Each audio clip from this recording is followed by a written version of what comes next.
Hai semuanya, kali ini kita bakal belajar tentang peluang kejadian majemuk.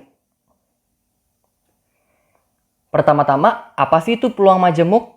Peluang majemuk itu adalah dua atau lebih kejadian dioperasikan sehingga membentuk kejadian baru. Jadi kita bisa punya dua kejadian, tiga kejadian, dan seterusnya. Itu yang disebut sebagai peluang majemuk. Ada beberapa peluang majemuk yang ingin kita pelajari. Yang pertama adalah peluang komplement. Apa sih itu peluang komplement? Nah, misalkan kita punya A. A ini itu adalah suatu kejadian yang kita inginkan. Dan A aksen itu komplement dari kejadian A. Komplement itu bisa dimengerti sebagai lawannya dari kejadian A. Jadi misalkan A itu munculnya angka 2, berarti A aksen itu adalah munculnya bukan angka 2. Jadi lawan dari kejadian A. Maka berlaku persamaan seperti berikut. Yaitu peluang kejadian A ditambah peluang kejadiannya A komplement itu adalah 1.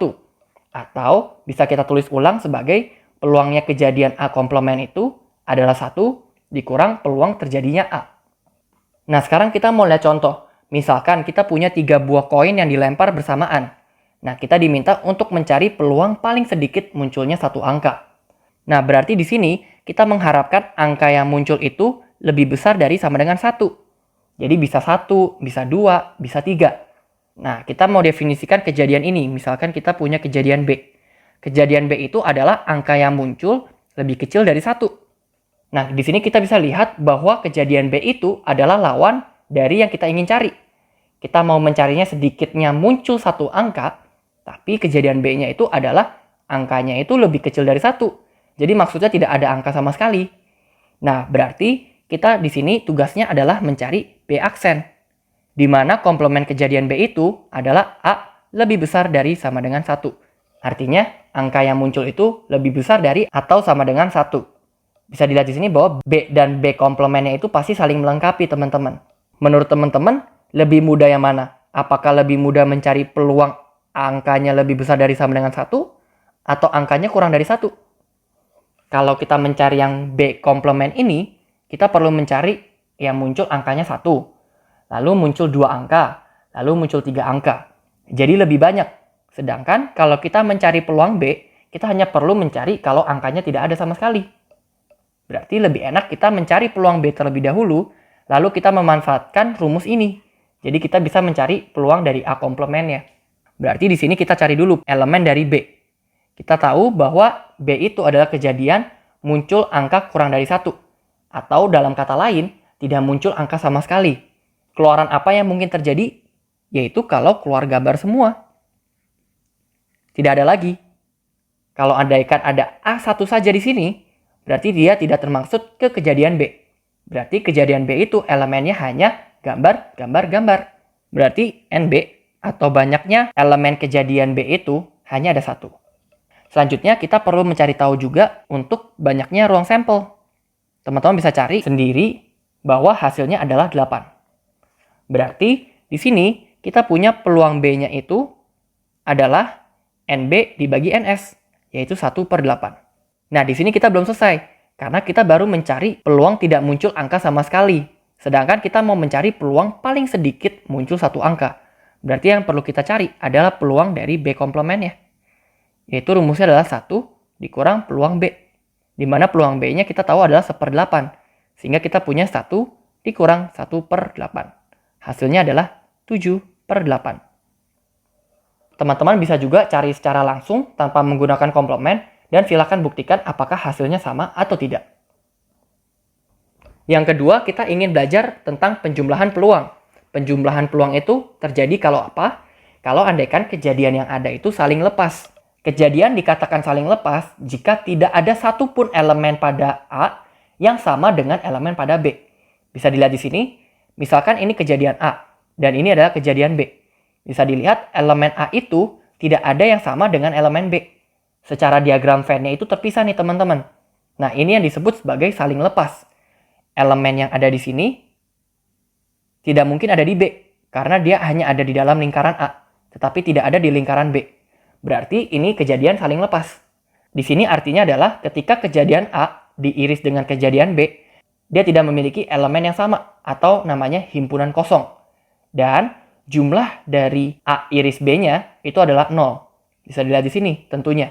Tidak saling beririsan kan lingkaran ini. Berarti tidak ada elemen yang sama. Kalau kita mau mencari peluang kejadian A dicampur kejadian B, kita bisa dengan mudah mencarinya dengan menjumlahkan peluang A dengan peluang B. Berarti kita punya PA ditambah PB.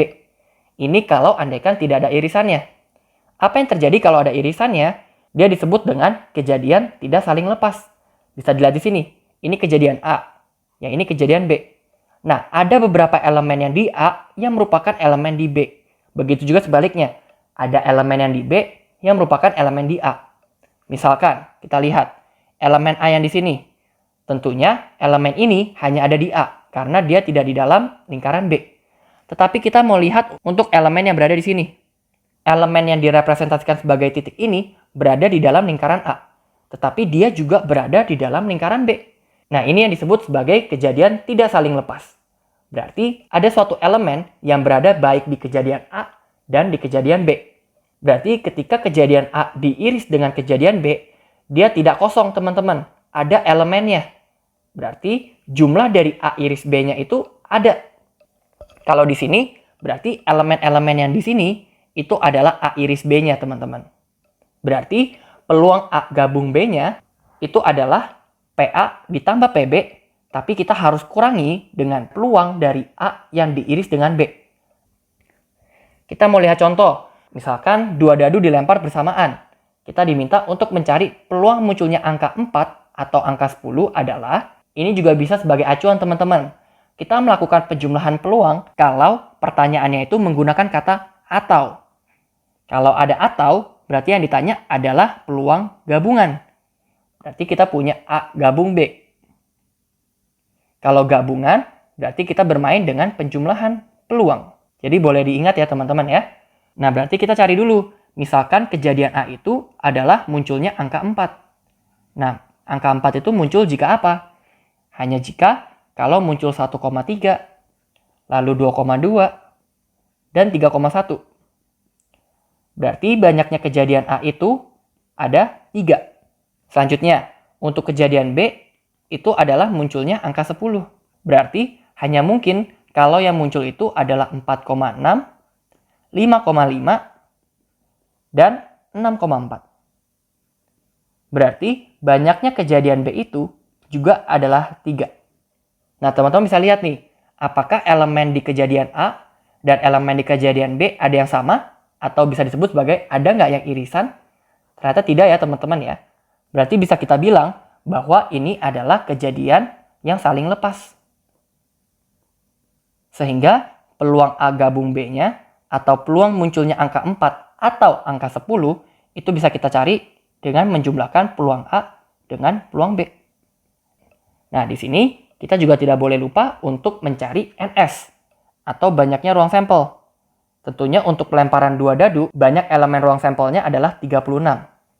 Berarti kita akan punya 3 dibagi 36 ditambah 3 dibagi 36.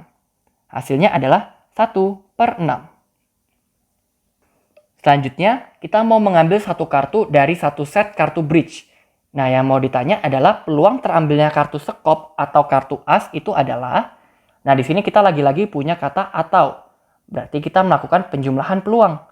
Kita lihat dulu, misalkan kejadian C itu adalah munculnya kartu sekop. Nah, kartu sekop itu ada apa saja? Kartu sekop itu ada as sekop, ada 2 sekop, ada 3 sekop, sampai kita punya king sekop. Nah, kalau teman-teman hitung, teman-teman akan punya bahwa banyak kejadian C ini ada 13. Atau kalau teman-teman hitung dengan kartu sendiri, teman-teman bisa lihat bahwa kartu sekop itu ada 13 kartu. Selanjutnya, untuk kejadian D, kita bilang kejadian D itu adalah terambilnya kartu as. Berarti kartu as ini ada apa saja? Kita punya as sekop, kita punya as keriting, kita punya as hati, dan kita punya as diamond. Berarti banyaknya elemen kejadian D itu adalah 4. Nah, teman-teman coba lihat, apakah ada elemen yang beririsan atau apakah ada elemen yang sama dalam kejadian C dan kejadian D? Jawabannya ada teman-teman, yaitu A sekop. A sekop ada di kejadian C dan A sekop ada di kejadian D. Berarti di sini C iris D-nya itu ada, yaitu A sekop. Berarti banyaknya elemen dari C iris D itu adalah 1. Berarti ini adalah kejadian yang tidak saling lepas. Kalau begitu, peluang kejadian C digabung kejadian D atau peluang terambilnya kartu sekop atau kartu as itu adalah peluang C ditambah peluang D dikurang peluang C diiris D. Teman-teman bisa cari tahu bahwa banyaknya ruang sampel di kartu itu adalah 52 atau yang menandakan banyaknya kartu yang ada di satu set kartu bridge. Berarti peluang kejadian C itu adalah 13 dibagi 52 ditambah peluang D yang adalah 4 dibagi 52 dikurang peluang C iris D yaitu 1/52. Berarti teman-teman akan memperoleh hasilnya adalah 4/13. Oke, sampai di sini dulu ya pembahasan kali ini. Sampai jumpa di video pembahasan selanjutnya.